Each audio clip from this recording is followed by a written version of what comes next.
Sean bienvenidos a este podcast Entrenamiento Legal.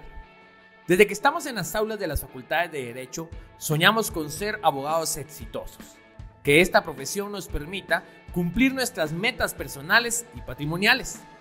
Todo eso es posible, pero para ello necesitamos entrenarnos duramente. Entrenarnos en conocimiento legal, que plasmaremos en escritos, documentos o expresaremos en audiencia. Y en un mundo tan competitivo, también es necesario entrenarnos en habilidades y aptitudes personales que se requieren hoy en día de los juristas del siglo XXI. Para eso es este espacio. En este podcast compartiremos contenido legal que es aplicable en el ejercicio profesional y también compartiremos contenido de crecimiento personal que nos permitirá ejercer de manera más efectiva la abogacía y el notariado. Mi nombre es Josué Cum y juntamente con un gran equipo de trabajo hemos preparado este espacio para tu entrenamiento legal. Sin más, comenzamos.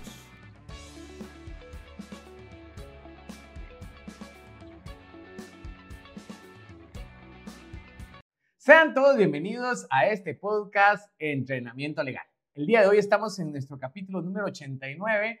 Primero que todo, deseándole un muy feliz inicio de año. Que me alegra el que usted esté iniciando en el año 2024 con ánimo de entrenarse legalmente y de verdad me siento muy privilegiado y le agradezco mucho el que nos brinde su atención y que de alguna manera pues podamos seguir conformando esta comunidad. Muchas gracias por su confianza y sobre todo quiero que reciba de mí de verdad un gran ánimo y de parte de Dios que todos sus planes que tenga usted en este año 2024 sean prosperados y que algo que quiero desearle a Dios y es que usted tenga mucha fuerza de voluntad para cumplir cada una de sus metas. Así que vamos a iniciar nuestro tema y hoy hemos querido denominar este episodio ¿fiador o no fiador? Ese es el dilema. Y vamos a hablar profundamente de la institución de ser fiador de una persona. Vamos a hablar desde la perspectiva legal, qué conlleva, qué connotación tiene, desde la perspectiva como abogados y notarios, qué tendríamos que hacer si un cliente nos pregunta o nos encontramos en uno de estos casos, cómo se formaliza, cómo sugerir, si nos preguntan qué hacer, vamos a resolver todas estas dudas. Así que, sin más, comenzamos.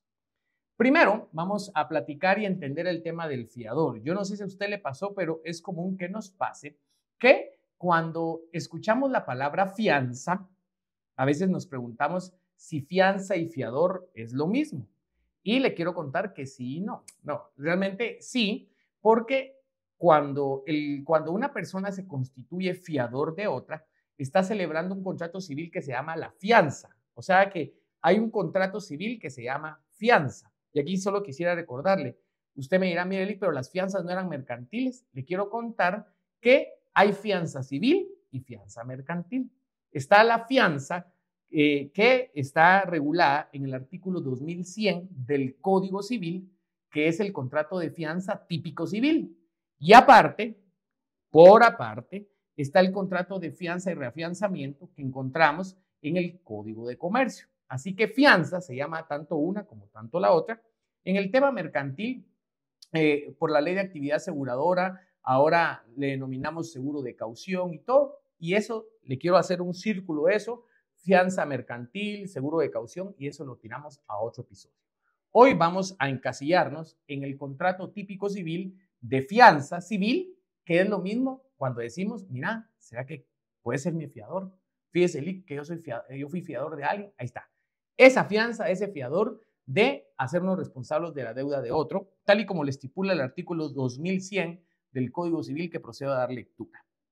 Por el contrato de fianza, una persona se compromete a responder de las obligaciones de otra. El fiador puede estipular con el deudor una remuneración por el servicio que le presta. Entonces, si se da cuenta en su definición, es el contrato que surge cuando una persona se compromete a responder de las obligaciones de otra. Y entonces quería iniciar con ese tema meramente conceptual para que usted sepa que el fiador es no más que celebrar un contrato o llevar a cabo un contrato de fianza civil y por el cual una persona se compromete a las obligaciones de otra. ¿Y cómo se da esto en la práctica? Esto se da en la práctica cuando alguien quiere ir a pedir un préstamo normalmente. Recuerde que los préstamos, hay veces que los préstamos, el contrato el nombre del contrato de un préstamo se llama mutuo. O sea, el contrato típico civil es un mutuo. Así que si usted no lo tenía en cuenta, mutuo es igual a decir un préstamo, porque en el Código Civil a los préstamos o al contrato que se otorga cuando se hace cuando se recibe una cantidad de dinero con la promesa con el compromiso de devolverlo, eso es lo que sabemos que es un préstamo, pero en el Código Civil se llama mutuo. Así que normalmente cuando una persona va a pedir un contrato de mutuo, a veces su acreedor, la persona que va a prestar el dinero, le requiere, pero mira, necesito que traigas un fiador. Y entonces, ahora se da ese contrato de mutuo y fianza, o mutuo con garantía de fianza, o mutuo con garantía de fiador. A veces no le llaman mutuo, le pueden llamar préstamo, le pueden llamar crédito, le pueden llamar reconocimiento de deuda y ya sabe usted, reconocimiento de deuda y constitución de fianza. Contrato de préstamo bancario y constitución de fianza. Contrato de crédito y constitución de fianza. Y otra de las connotaciones muy comunes que se da es en los contratos de arrendamiento, ¿verdad? Y no necesitamos nominarlo a puro tubo como arrendamiento y constitución de fianza, porque no es necesario. Basta, usted puede ponerle solo contrato de arrendamiento y abajo desarrollar la cláusula de la fianza. Yo no sé si usted sabía eso, que no es obligación nominar los contratos, porque, por ejemplo, cuando son en escritura pública, ni en el artículo 29, en ningún momento le fija la obligación a usted de nominar los contratos. Así que si usted los quiere nominar como usted quiera, o bien no nominarlos, eso no le afecta la esencia del negocio jurídico, que es todo el desarrollo que se encuentra en las cláusulas, ¿verdad? Así que le aprovecho a también liberarlo de eso, que no porque se denomine de una forma está bueno o está malo, lo que importa es la declaración de voluntad que hayan hecho las personas que contratan dentro del desarrollo de las cláusulas escriturarias, si fuera en escritura pública o dentro de las cláusulas de un documento privado. ¿Estamos bien? Entonces, quiero que usted sepa que en la práctica puede darse mutuos, préstamos, reconocimiento de deuda, créditos, arrendamientos y constitución de fianza o fiador. Y que no solo estos contratos se puede, en cualquier contrato que alguien, y eso es bueno para que usted lo sepa, porque tal vez se va a encontrar en cualquier situación en donde alguien se compromete o tiene una obligación y usted quiere que tenga una garantía, usted le va a decir, pero necesito que me des un fiador. Entonces, es importante que sepa usted que esto es un alcance de su asesoría. Mira, fíjate vos que voy a prestar un dinero y mira, y no vas a pedir fiador. ¿Me entiende? Esa es la parte donde usted tiene que portarse pilas y sugerirle al cliente, mira, y esa persona que le vas a prestar dinero tiene trabajo. No. ¿Tiene bienes? No. ¿Y entonces con qué le vas a cobrar si no te paga? Sí va. Ahí está su asesoría, ¿verdad? Mira, pues pedirle que tenga un fiador y que el fiador tenga trabajo, porque usted ya sabe que va a poder embargar salario. O que el fiador tenga bienes, porque usted sabe que va a poder demandar al fiador y perseguir los bienes del fiador. Así que esa es parte de la asesoría de usted, de poder sugerir al cliente de, mira, necesitas estar garantizado, porque para eso es el fiador, para garantizar que si no le paga el deudor principal, le va a pagar el fiador. Si usted no se va a hacer cobro con el deudor principal, se va a hacer cobro con el fiador. Así que si usted está del lado del acreedor, esta será la asesoría. Y si usted está del lado del deudor, pues, o del fiador que le están pidiendo ser fiador, usted ya sabe que va a tener que responder por la obligación del 8, ¿verdad? Y estas son las consecuencias del contrato de fianza o el fiador. Así que espero que usted ya sepa en qué contexto, bajo qué circunstancia puede darse este tema de ser fiador o no fiador. ¿Y cómo lleva estos contratos en la redacción? Pues el único formalismo que nos establece el artículo 2101 del Código Civil es que conste por escrito. Así que perfectamente usted puede hacer sus contratos ya sea en escritura pública o en documento privado, en cualquiera de los dos. Usted puede hacer mutuo con constitución de fianza en escritura pública o un contrato de mutuo con constitución de fianza en contrato privado con firma legalizada, sugeriríamos, ¿verdad?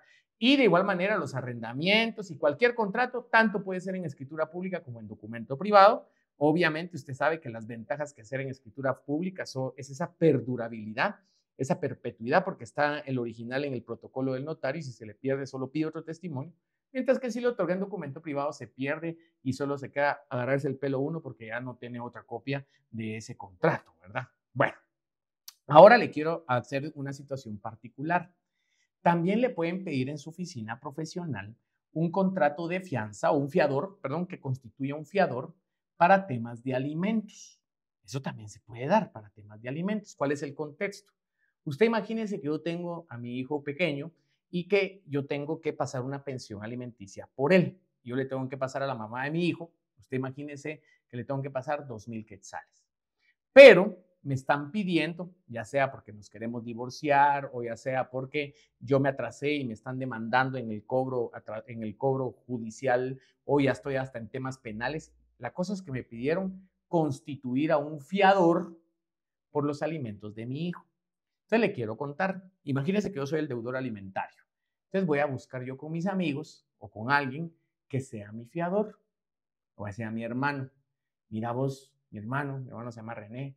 Mira vos, René, necesito que pueda ser mi fiador para las obligaciones de mis hijos. Hasta bueno, me dice, no te preocupes, voy a ser tu fiador. Y entonces, ese contrato de fianza, ese contrato de donde se constituye el fiador, pues va a ser, va a tener que hacer por fuerza en escritura pública, porque así tienden a solicitarlo, no hay fundamento legal de eso, pero así tienden a solicitarlo los jueces de familia en atención a ese resguardo a la persona o a la parte más desprotegida, que son los acreedores alimentarios, es decir, los niños que reciban sus alimentos. Entonces le quiero contar que ahí va a tener un caso particular, porque usted ¿cómo va a otorgar? Usted va a otorgar ahí una escritura pública de constitución de garantía. El objetivo de esa escritura pública es cláusula primera. En fecha tal quedó fijado a través de la sentencia del juicio oral de alimentos o de la sentencia del divorcio o del convenio que fijaron la pensión alimenticia de 2,000 quetzales y la cual se paga de estas y estas formas. Cláusula segunda. Por este acto manifiesta el señor, el nombre de mi hermano, ¿verdad? Que se constituye fiador mancomunado solidario de la obligación alimenticia que consta en la cláusula primera. Lo que le quiero contar que el objetivo de esa escritura es que mi hermano se constituya fiador, ¿verdad? Entonces, ese es otro contexto que lo quiere pasar y lo que le quería aportar es los juzgados lo piden normalmente en escritura pública y le voy a contar cuáles son algunos de los requisitos que piden algunos juzgados. El testimonio debe ser extendido a la parte, a la mamá de los hijos, por ejemplo, si fuera el caso, es decir, a la persona que, no a la mamá de los hijos específicamente, pero a la persona que va a recibir la pensión alimenticia. 3, el fiador tiene que ser mancomunado solidario. Usted tiene que poner ahí que es mancomunado solidario. ¿Qué es eso de mancomunado solidario? Ahorita no se va a seguir perdiendo, que en un siguiente punto se lo voy a explicar. El deudor y el fiador deben renunciar al fuera de domicilio e indicar lugar para recibir notificaciones. Quiere decir que en esa escritura pública, tanto el deudor, que en el ejemplo que estoy poniendo soy yo, como el fiador, que en el ejemplo que estoy poniendo es mi hermano, tenemos que poner acá expresión que renuncia al fuero de su domicilio y se somete a los tribunales de justicia que elija la señora, la acreedora alimentaria, o a quien se le tiene que pagar la pensión, y que señalan como lugar para recibir notificaciones tal y tal. Lo exigen así los tribunales de familia. Que en la escritura pública debe consignarse los procesos de donde derive la pensión alimenticia, indicar que se están garantizando las pensiones alimenticias a favor de quién, y mire, eso en la escritura pública. Así que tiene que tener esos datos usted obligatoriamente en la escritura pública. Y si usted es de aquellos que me dicen, mire, Licky, ¿cuál es el fundamento legal de todo eso? Yo le quiero contar, no hay fundamento legal de eso. Pero recuerde que los jueces de familia, por disposición de la Ley de Tribunales de Familia, tienen facultades discrecionales para proteger a las personas más desvalidas, por ejemplo, a las más vulnerables, perdón. Y en este caso, bajo esta lógica, es que ellos han estipulado esto, porque ciertamente los están protegiendo de tal manera. Es por eso que esto no es ley, sino es una práctica común y que provoca muchas veces el rechazo, y ellos se fundamentan en esas facultades discrecionales. ¿Estás estudiando para tus privados de Derecho? Inscríbete en AFAN y refuerza tus conocimientos con catedráticos expertos en cada materia del derecho. En AFAN te ofrecemos muchos beneficios. Para más información, contáctanos al 4582-0607. Y le quiero contar que además están pidiendo ya, según el juez, pero es normal que pidan, que usted cuando presente ese testimonio de escritura pública, tiene que presentar una constancia de ingresos del fiador. ¿Por qué? Porque ellos califican si es una buena garantía. Imagínense que mi hermano ni chance tiene, ni pisto tiene. Entonces, ahí no estoy garantizando nada. ¿Por qué? Porque es cierto que se lo pueden cobrar a alguien más, pero ese alguien más no tiene con qué cobrarle. Así que usted aceptaría una garantía. Mira, pero aquel va a ser mi fiador. ¿Y aquel qué hace? Nada. ¿Y qué tiene? Nada. ¿Con qué se va a cobrar si no tiene nada? Es por eso que el juez de familia le pide que cuando presente el fiador presente constancia de ingresos. Entonces el juez dice, sí, aquel ya se obligó y ese tiene trabajo, puede responder por esa obligación, es una buena garantía. Así que bajo esa lógica además le van a pedir fotocopia del documento personal de identificación del fiador y obviamente el indicar de dónde origina la obligación alimenticia, si fuera un convenio o lo que fuera. Así que ese es un fiador bien particular, por eso quise aprovechar esta oportunidad que estamos hablando del fiador para compartirles estos insumos que espero les sean de beneficio. Y ahora vamos a responder la siguiente pregunta. ¿Verdad, licenciado, que primero le tienen que cobrar al deudor principal y si él no paga, ahí sí ya le cobran al fiador? Es que fíjese que yo me recuerdo que en la U me contaron algo del derecho de exclusión. Y le quiero contar que efectivamente eso del derecho de exclusión es verdad. Y se lo quiero leer, pero no se va a ilusionar todavía, ¿oyó? Artículo 2106. No puede compelerse al fiador a pagar al acreedor sin previa exclusión de los bienes del deudor. ¿Qué quiere decir eso?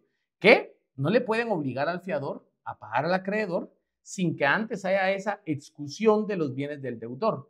¿Qué quiere decir? Sin que antes le reclamen los bienes al deudor. Ojo, el artículo inmediato siguiente, el 2107, le dice, la exclusión no tiene lugar, el numeral 2, cuando se ha obligado solidariamente con el deudor. ¿Qué quiere decir? Que cuando la persona se constituye fiador, mancomunado solidario, ahí surge algo que le llamamos la solidaridad. Y esa solidaridad, ahorita se la voy a explicar, pero hace que no sea aplicable la exclusión. Y es básico, por eso se lo estoy diciendo, es básico que en todo contrato donde voy a constituir un fiador, usted ponga que se constituye fiador mancomunado solidario. Si usted no pone mancomunado solidario, se pasó en el cliente. Porque ahí sí, la otra persona va a poder alegar exclusión. Mire, primero cóbrele a aquel. ¿Por qué? Porque yo no soy mancomunado solidario. Yo no tengo solidaridad en esta obligación. Imagínese ese error tan garrafal. Ahora usted ya sabe, por eso esto no se nos va a nadie, ¿verdad? Que pongamos que se constituye fiador mancomunado solidario. Y hablemos de las obligaciones mancomunadas solidarias. Esta usted las va a encontrar en el artículo 1352 del Código Civil, que establece lo siguiente. La obligación mancomunada es solidaria cuando varios deudores están obligados a una misma cosa, de manera que todos o cualquiera de ellos puede ser constreñido al cumplimiento total de la obligación y el pago hecho por uno solo libera a los demás. Me voy a quedar hasta aquí. ¿Qué significa esto? Que cuando ponemos, con tan solo poner que se constituye fiador mancomunado solidario, y le quiero contar que ese tema de constituirse como un deudor mancomunado solidario no es por fuerza solo en el fiador. Hay veces que yo he visto, por ejemplo, me han pedido asesoría para temas de que las personas se constituyeron fiadores de otra, y cuando leo el contrato dice que se constituyen codeudores mancomunados solidarios. Ahí él no es fiador, es codeudor, quiere decir los dos deben. Y cuando dice codeudores mancomunado solidario, quiere decir que los dos se les va a cobrar. O sea que cuando platicamos de esa solidaridad, cuando regulamos esa solidaridad, significa, en temas jurídicos, la solidaridad significa que, lo leo otra vez, cualquiera de ellos puede ser constreñido, quiere decir obligado, al cumplimiento total de la obligación. Así que cuando se tiene esta solidaridad, le pueden cobrar toda la deuda a cualquiera y se la pueden cobrar obligadamente. Así que esto es algo importante. Y eso es relevante también, que la solidaridad no se presume. La solidaridad debe ser expresa. Así que por eso usted la tiene que poner que se constituye mancomunado, fiador mancomunado solidario, y que se acepta expresamente esa situación. Porque no puede usted inferir que la solidaridad va a surgir. En civil, no. En civil, esa aceptación de la solidaridad debe ser expresa, tal así lo regula en el artículo 1353. Y entonces, usted ya sabe ahora por qué tan importante poner se constituye, ya sea fiador o codeudor. Eso es importante, pero más importante es poner mancomunado solidario. Ahí usted condenó a que cualquiera de ellos puede ser obligado a cumplir la obligación. Algunos me han preguntado si se puede constituir dos fiadores. Calidad. ¿Dos fiadores? Sí, porque si no le cobra al deudor principal, le cobra otro, le cobra otro. Por ejemplo, en los negocios, en las sociedades mercantiles, es común que pongan como deudora a la sociedad, pero como fiador a los accionistas. Eso he otorgado muchísimos de esos contratos. Donde es fiador, donde es deudor, la sociedad XX, sociedad anónima, pero sus accionistas son fiadores. Entonces, está el deudor principal, que es una sociedad que va a pagar, pero si no, le van a cobrar, le van a quitar su carrito y su casita a cualquiera de los accionistas. Súper común, he tenido hasta 2 o 3 fiadores en este caso, y eso es perfectamente. ¿Y quién está mejor garantizado? El acreedor. Si no le cobra a uno, le cobra al otro y le cobra al otro. ¿Por qué? Porque son mancomunados solidarios. ¿Cuánto es el límite? El cielo es el límite, ¿verdad? En este sentido, entonces concluyamos. ¿Pudieran demandar solamente al fiador? Sí. ¿Pueden demandar primero al deudor principal y luego al fiador? Sí. Y usted me dirá, mire, pero ahí podemos hacer una litispendencia. Porque primero demandan al fiador y si después me demandan a mí como fiador, yo digo que antes se resuelva el juicio anterior y que le cobre. No. Aquí sí es mancomunado solidario. Aunque hayan demandado primero al fiador y después lo demandan a usted, usted no va a poder alegar litispendencia. Ahorita le voy a leer el fundamento. Y de último pueden demandar a todos al mismo tiempo. Por ejemplo, en este caso que le puse, la sociedad anónima es la deudora y 3 fiadores. ¿Pudieran demandar a los 4? Sí. ¿Por qué? Porque el artículo 1357 establece, ojo, porque aquí ya no estoy hablando solo del fiador, sino estoy hablando de la solidaridad, ¿oyó? En el artículo 1357, el acreedor puede dirigirse contra cualquiera de los deudores solidarios. Si quiere demandar a uno o a otro, solo al que trabaja, solo al que tiene bienes, calidad, a cualquiera. O mire, o contra todos ellos simultáneamente. Si los quiere demandar a todos. Mire el segundo párrafo. La reclamación entablada contra uno no es obstáculo para que se dirijan posteriormente contra los demás, mientras la obligación no esté totalmente satisfecha. Así que en cualquier momento pueden demandar al principal, a cualquiera de los fiadores, solo a uno, a todos en el mismo juicio. Puede darse de cualquier manera por la solidaridad. Y entonces, la pregunta es, Mirelik, fíjese que a mí me pasó eso que usted está diciendo, pero mi pregunta es, ¿qué y yo ya pagué? Porque a mí cuando me enteré, voy a hacer mi depósito bancario y me entero que tengo embargada la cuenta. Cuando me voy dando cuenta, fue por la deuda cuando fui fiador. Se me caía la cara de la vergüenza. Yo nunca he tenido problemas legales, así que ya pagué todo. Yo ya pagué todo lo de mi fiador. Ahora a esa persona que yo fui fiador, que fue una persona que conocía, ahora ya ni me contesta. ¿Qué puedo hacer en este caso, licenciado? Y usted recordará que nos enseñaron el famoso derecho de repetición, regulado en el artículo 1358. El pago total por uno de los deudores solidarios extingue la obligación. El deudor que hizo el pago total puede reclamar de sus codeudores la parte que a cada uno de ellos les corresponde. ¿Qué quiere decir? Usted puede demandar repetición contra el otro. Eso sí, yo le pregunto, Si esa persona que usted fue fiador, el banco no le puede cobrar, usted cree que le va a poder cobrar de manera fácil. Si no tiene bienes, no tiene... ¿Por qué? Porque si los tuviera el banco o el acreedor les hubiera cobrado. Así que cuando usted se constituya fiador de alguien, usted de una vez diga, ¿será que le voy a poder cobrar yo algo si me toca que pagar su deuda? Pues normalmente no va a ser así. Y entonces, ahora sí concluyamos. ¿Ser fiador o no ser fiador? Ese es el dilema.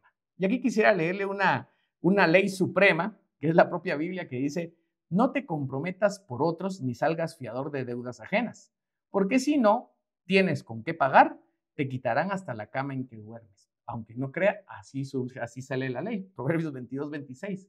Y así surge. Usted no se comprometa a ser fiador de nadie si no está dispuesto a pagar. Si usted cuando le dice, mira, ¿será que vos sos mi fiador? ¿De cuánto? 50,000 quetzales. Ah, bueno. Entonces usted diga que sí, si está dispuesto a pagar esos 50,000 quetzales. Si usted está dispuesto a pagar esos 50,000 quetzales, diga que sí. ¿Por qué? Porque eso es lo que va a pasar. Y si no, le pueden quitar su carrito, su casita, se la pueden, no tengo idea, hemos tenido casos en la oficina donde a quien hemos agarrado, vamos a decirlo de manera coloquial allí en las deudas, es a los fiadores. O sea, a los fiadores hemos tenido y como tienen casas, les embargamos a ellos y ahí presionamos para que nos paguen. Y así funciona, porque para eso es la fianza. Y entonces, al final, para honrando la deuda, el fiador y no el deudor principal, que hasta, por cierto, se enojan, se rompen las relaciones y eso. Así que realmente el dilema es que si usted es fiador de alguien, séalo si está dispuesto a pagar totalmente la deuda, si está dispuesto a que le embarguen sus salarios, si está dispuesto a que le embarguen sus cuentas bancarias, si está dispuesto a pagar por la deuda y tal vez ese dinero que no se disfruta de manera personal, se lo va a tener que pagar a alguien, tanto que ahorró para tener que pagar la deuda a alguien más. Esos son los tipos de cosas que pasan. Por lo tanto, usted concluye, sí, es fiador o no es fiador, pero por lo menos hoy estoy seguro que lo va a hacer de manera muy informada y que todo el contenido de este podcast le sirva para asesorar a sus clientes y de alguna manera pues plantear los casos, o espero que esa utilidad pueda llegar a tener. Si usted ha tenido alguna experiencia con fiadores o demás, puede ponérnosla en los comentarios y así las personas que van escuchando el podcast vamos estableciendo fortaleciendo este tema tan particular como es el fiador. Y para mí me va a encantar poder compartir con usted a través de los comentarios y de verdad le agradezco su atención. Por favor, dele like a este episodio si le fue de utilidad. Compártalo en los ambientes que usted pueda hacer. Este es algo que nos utiliza para los temas legales, así que cualquier estudiante de derecho, abogado, puede compartírselo y también cualquier persona que sienta que le pueda llegar, seguramente más de algo logra captar de manera profunda y probablemente sea de gran utilidad. Así que nos miramos en una próxima ocasión de entrenamiento en su podcast Entrenamiento Legal. Hasta entonces. Sé un profesional sobresaliente. Capacítate en ética en las materias del derecho laboral, penal, civil, mercantil y notariado. Contáctanos al 3092-5542.